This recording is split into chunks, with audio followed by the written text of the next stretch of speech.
Audio presents Stamped: Racism, Anti-Racism, and You. Written by Jason Reynolds and Ibram X. Kendi. Read for you by Jason Reynolds with an introduction read by Ibram X. Kendi. Hi, this is Ibram X. Kendi.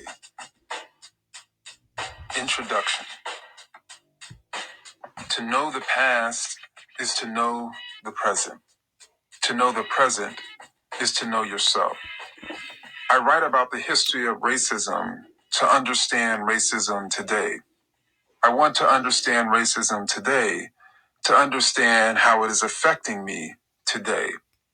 I want you to understand racism today to understand how it is affecting you and America today. This book you're listening to is a remix of my book, Stamped from the Beginning, a narrative history of racist and anti-racist ideas.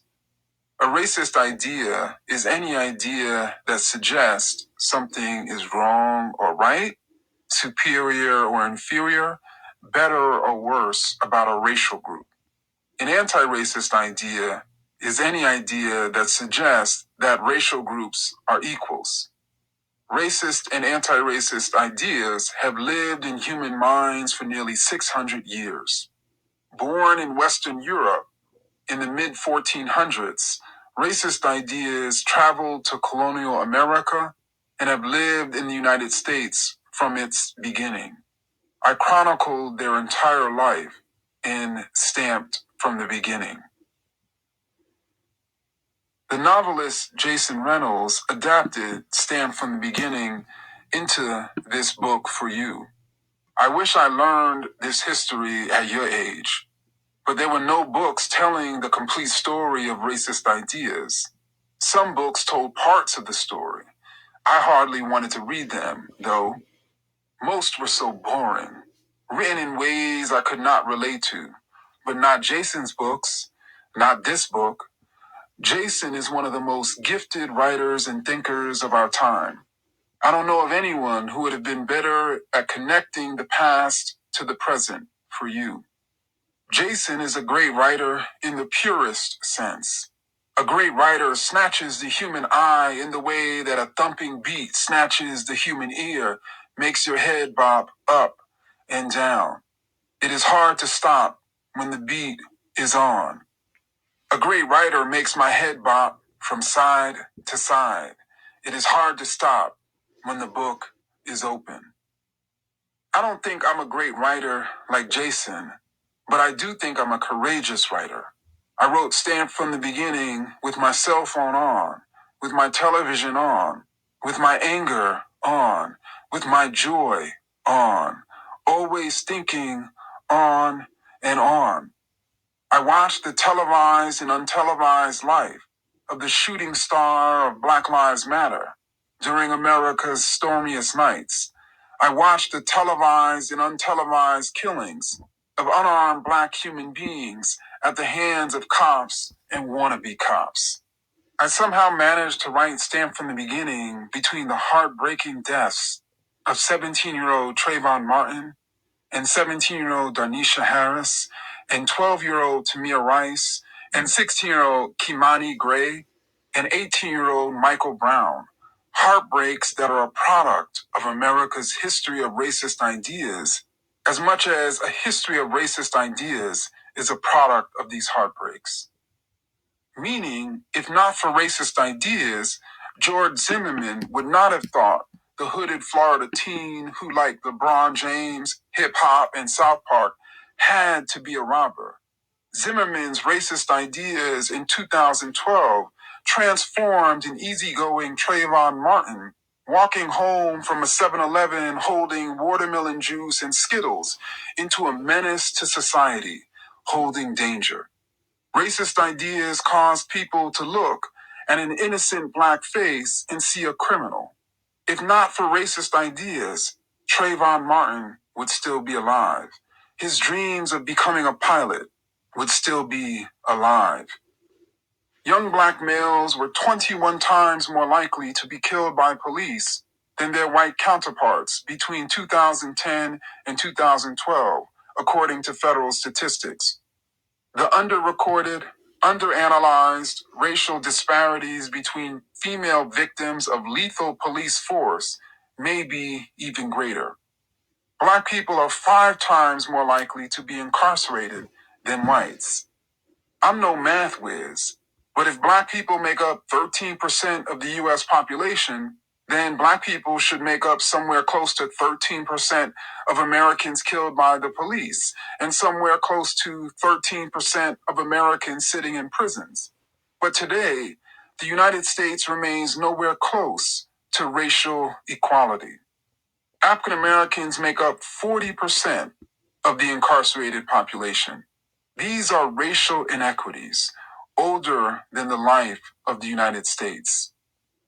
Even before Thomas Jefferson and the other founding fathers declared independence in 1776, Americans were arguing over racial inequities, over why they exist and persist, and over why white Americans as a group were prospering more than black Americans as a group. Historically, there have been 3 groups involved in this heated argument. Both segregationist and assimilationist, as I call these racist positions in Stamped from the Beginning, think black people are to blame for racial inequity.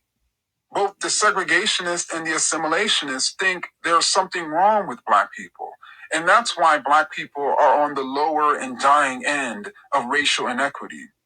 The assimilationists believe black people as a group can be changed for the better, and the segregationists do not. The segregationists and the assimilationists are challenged by anti-racists. The anti-racists say there's nothing wrong or right about black people, and everything wrong with racism. The anti-racists say racism is the problem in need of changing, not black people. The anti-racists try to transform racism. The assimilationists try to transform black people. The segregationists try to get away from black people. These are the 3 distinct racial positions you will hear throughout Stamped: racism, anti-racism, and you. The segregationists, the assimilationists, and the anti-racists, and how they each have rationalized racial inequity. In writing Stamped from the Beginning, I did not want to just write about racist ideas. I wanted to discover the source of racist ideas. When I was in school and first really learning about racism, I was taught the popular origin story. I was taught that ignorant and hateful people had produced racist ideas, and that these racist people had instituted racist policies. But when I learned the motives behind the production of racist ideas, it became obvious that this folktale, though sensible, was not true. I found that the need of powerful people to defend racist policies that benefited them led them to produce racist ideas. And when unsuspecting people consumed these racist ideas, they became ignorant and hateful. Think of it this way. There are only 2 potential explanations for racial inequity: for why white people were free and black people were enslaved in the United States. Either racist policies forced black people into enslavement, or animalistic black people were fit for slavery. Now, if you make a lot of money enslaving people, then to defend your business, you want people to believe that black people are fit for slavery. You will produce and circulate this racist idea to stop abolitionists from challenging slavery, from abolishing what is making you rich. You see, the racist policies of slavery arrive first, and then the racist ideas follow to justify slavery. And these racist ideas make people ignorant about racism and hateful of racial groups. When I began writing Stamped from the Beginning, I must confess that I held quite a few racist ideas. Yes, me. I'm an African American. I'm an historian of African Americans. But it's important to remember that racist ideas are ideas. Anyone can produce them or consume them, as this book shows. I thought there were certain things wrong with black people and other racial groups, fooled by racist ideas. I did not fully realize that the only thing wrong with black people is that we think something is wrong with black people. I did not fully realize that the only thing extraordinary about white people is that they think something is extraordinary about white people. There are lazy, hardworking, wise, unwise, harmless, and harmful individuals of every race. But no racial group is better or worse than another racial group in any way. Committed to this anti-racist idea of group equality, I was able to discover, self-critique, and shed the racist ideas I had consumed over my lifetime, while I uncovered and exposed the racist ideas that others have produced over the lifetime of America. The first step to building an anti-racist America is acknowledging America's racist past. By acknowledging America's racist past, we can acknowledge America's racist present. In acknowledging America's racist present, we can work towards building an anti-racist America. An anti-racist America where no racial group has more or less, or is thought of as more or less. An anti-racist America where the people no longer hate on racial groups or try to change racial groups. An anti-racist America where our skin color is as irrelevant as the colors of the clothes over our skin. And an anti-racist America is sure to come. No power lasts forever. There will come a time when Americans will realize that the only thing wrong with black people is that they think something is wrong with black people.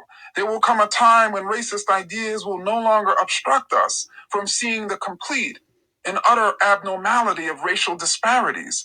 There will come a time when we will love humanity, when we will gain the courage to fight for an equitable society for our beloved humanity, knowing intelligently that when we fight for humanity, we are fighting for ourselves.